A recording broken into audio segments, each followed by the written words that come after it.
Alors là, je m'y attendais pas du tout. Arsenal qui détruit le Real Madrid. Quel régal! Salut à tous, on se retrouve pour le débrief du match entre Arsenal et le Real Madrid. Victoire d'Arsenal. 3 buts à 0 avec un doublé de Rice en 12 minutes de jeu sur coup franc. Bravo.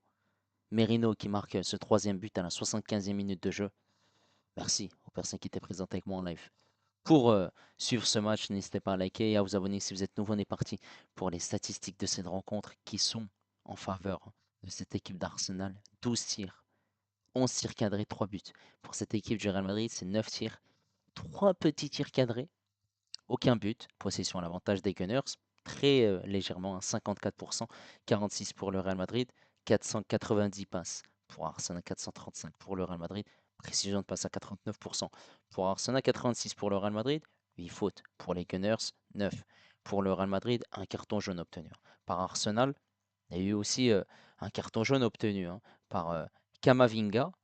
Il en a obtenu deux, même parce que juste après, il obtient ce carton rouge en fin de rencontre. 2 hors-jeu pour le Real Madrid, 5 corners pour Arsenal et 3 pour le Real Madrid. Et là, on est parti en image pour les 3 buts du match et le carton rouge obtenu par Camavinga.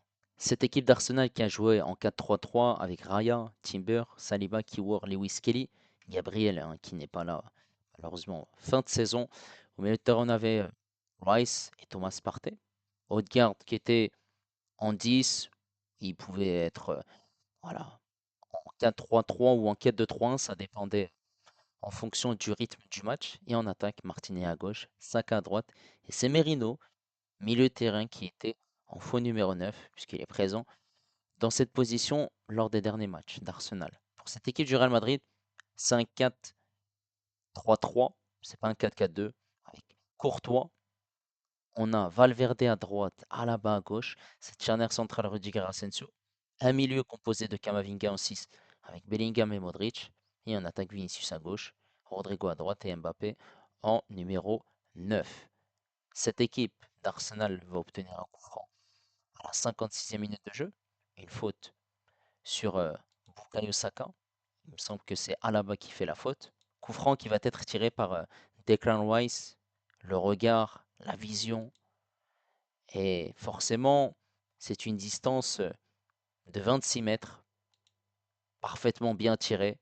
Courtois ne peut rien faire, ça fait 1-0 pour cette équipe d'Arsenal. La joie de Rice, et on voit juste derrière le français William Saliba. Et vous pouvez voir que Rice l'a très bien tiré parce que le ballon passe à côté du mur, pas au-dessus. Forcément, c'est bien tiré, bravo à lui. 67e minute de jeu, cette équipe d'Arsenal obtient un nouveau coup franc.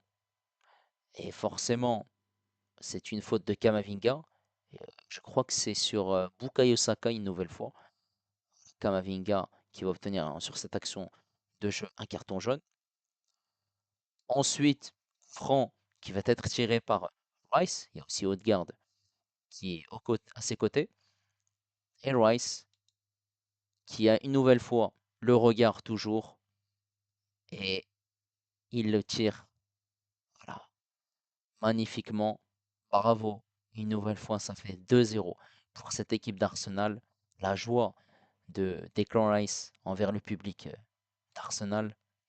On peut voir ici qu'à côté du mur du Real Madrid, il y avait aussi un mur d'Arsenal.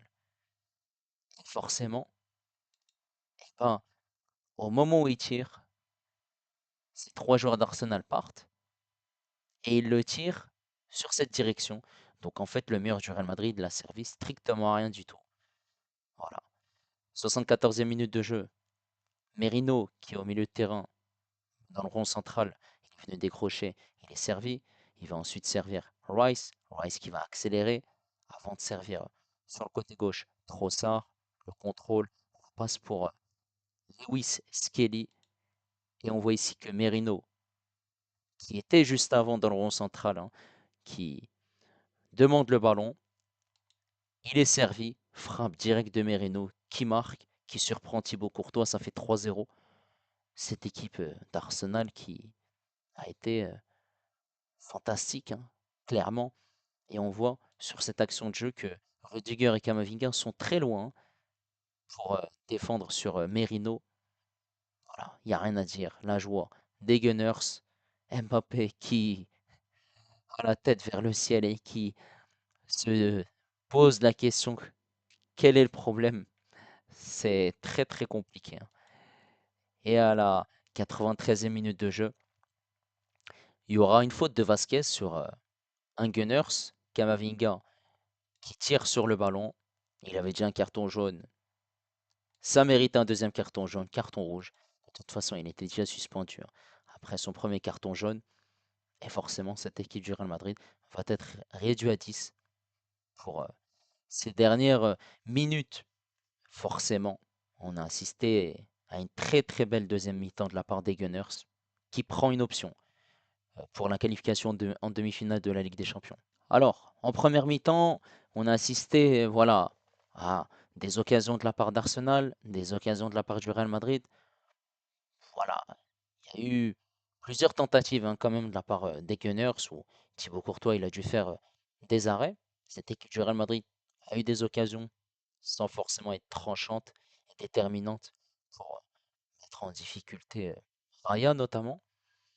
Voilà, c'était plutôt une première mi-temps équilibrée et logique au niveau du score, 0-0, même si cette équipe d'Arsenal aurait pu mener au score, hein, avant la fin de cette première mi-temps. Cette deuxième mi-temps, mais par contre, ils étaient voilà, sur un nuage, hein, cette équipe d'Arsenal. Forcément, ils ont réussi à marquer sur un coup franc, mais avant ce coup franc-là, ils ont eu des occasions, ils ont eu des parades de la part de Thibaut Courtois, puisqu'ils auraient pu mener largement avant. Voilà, des frappes de Saka, de Merino, des tentatives dégagées par le gardien belge. Forcément, il y a ce coup franc, Thibaut Courtois ne peut rien faire. Ils mènent au score, cette équipe du Real Madrid. C'est très compliqué pour eux. Et ensuite, forcément, ça met cette équipe d'Arsenal en confiance pour continuer à attaquer, continuer à insister, à avoir des occasions, centrer, obtenir des fautes. Et ils l'ont fait notamment, hein, en obtenant ce deuxième coup franc obtenu par Bukayo Saka et transformé par Rice, qui marque un magnifique but.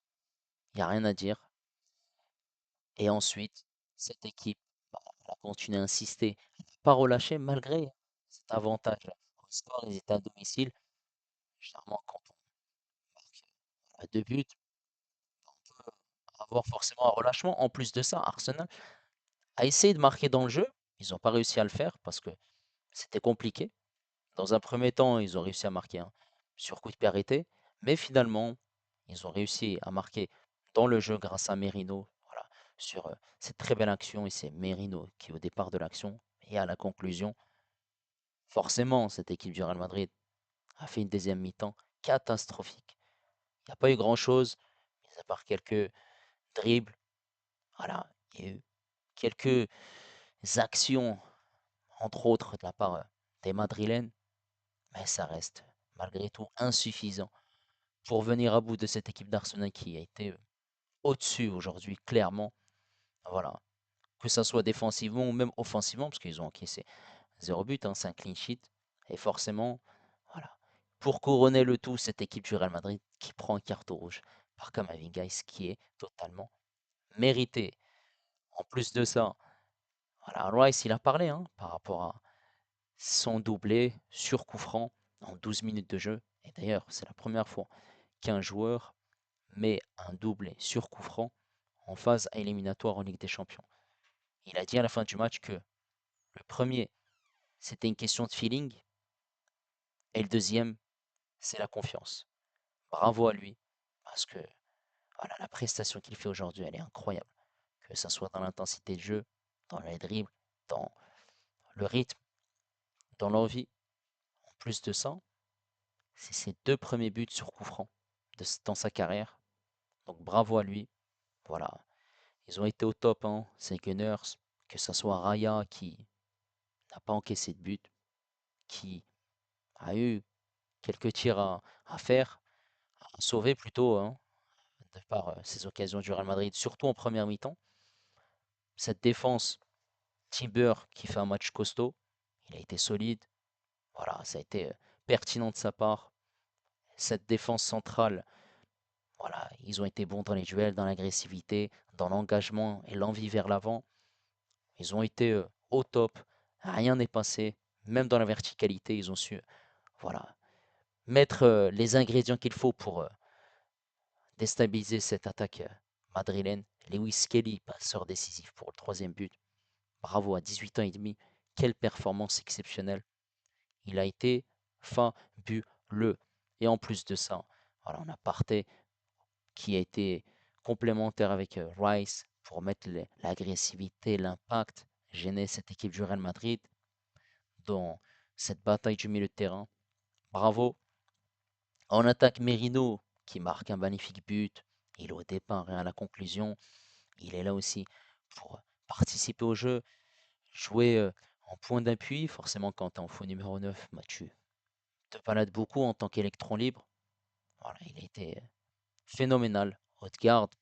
Je l'ai senti, voilà. C'était pas un grand match d'Odegaard, mais il a été correct. Parce qu'il a apporté des occasions. Il a su être pertinent, intéressant. Aux côtés de Saka, qui a obtenu deux fautes sur coup franc et converti par Rice. Bravo à lui. Du coup, Saka, ça reste une prestation aboutie. En plus, il était de retour de blessure il n'y a pas très longtemps et il revient au très beau moment. Voilà, Saka qui a su accélérer le rythme, temporiser, faire des différences hein, sur cette équipe du Real Madrid qui a eu de grosses difficultés, hein, que ce soit la charnière centrale ou les latéraux. Et Martinelli, que j'ai senti un peu, c'était pas un grand match, un peu brouillon, je trouve.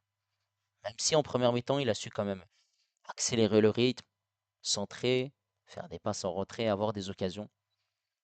Et maintenant, par rapport à la prestation des joueurs du Real Madrid, on va commencer par Vinicius et rentrer dans le vif du sujet. Vinicius, aujourd'hui, il a fait un match catastrophique. Zéro but, zéro passe décisive, zéro tir cadré, zéro occasion créée, zéro passe clé, zéro dribble réussi, zéro centre réussi. Il n'y a rien, il y a Walou, t'as été nul. Aujourd'hui, Vinicius, il a été nul. Catastrophique. Prestation, voilà, où il a été mauvais, il a rien fait du tout, rien apporté. Ça a été fantomatique. Rodrigo en première mi-temps, il a apporté sur deux, trois situations où il a su dribbler ensuite. Il a été fantomatique hein. Sur la suite de cette rencontre. Mbappé, mais Mbappé, qu'est-ce qui se passe? Pourquoi tu es comme ça? Je pensais que tu étais de retour. Mais que se passe-t-il?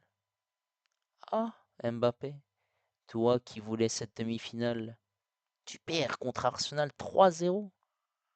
Bah alors Mbappé, si la première mi-temps elle est pas si mauvaise que ça, mais la deuxième mi-temps, alors c'est le Real Madrid de Mbappé.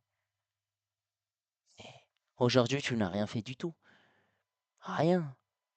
Pas d'accélération, pas de mouvement, pas de dribble, pas de tentative. Qu'est-ce qui se passe dans ta tête? Tu retombes dans tes travers ou c'est comment? Hein? Aujourd'hui la prestation elle est pas si intéressante que ça Mbappé. Que s'est-il passé dans ta tête? Hein?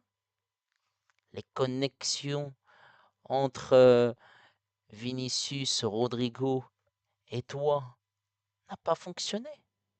Bah alors, qu'est-ce qu'il y a? Quelque chose ne va pas.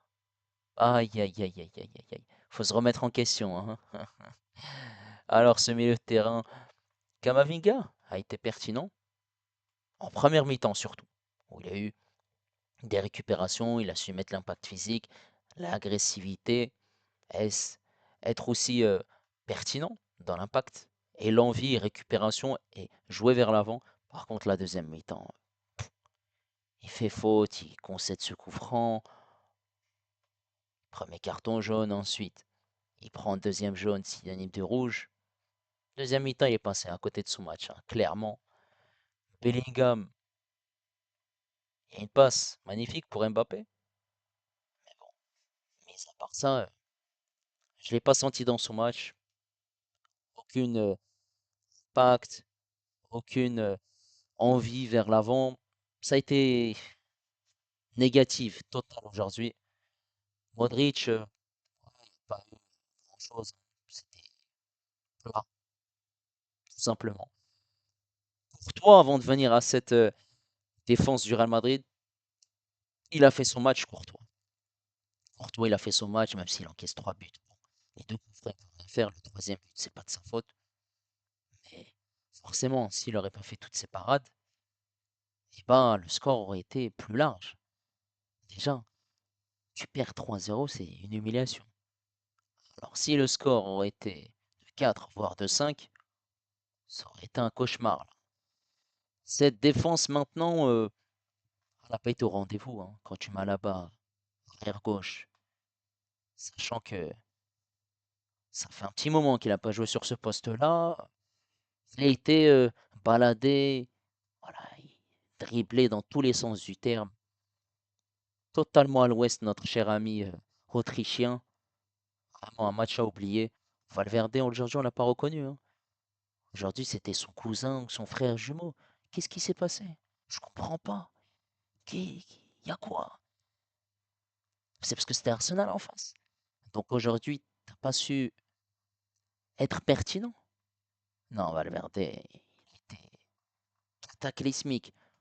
Alors, cette défense centrale, Asensio, je trouve que il a mis le rythme, l'agressivité et tout. Mais Rudiger, aujourd'hui, c'est catastrophique. Le placement, l'anticipation, le positionnement, tout a été mauvais. On le voit sur ce troisième but. Kamavinga et Rudiger est loin de Merino.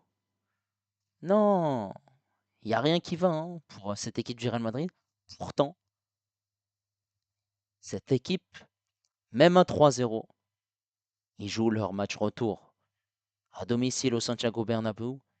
Ils peuvent renverser la vapeur. Donc, il faudra quand même à Arsenal faire une bonne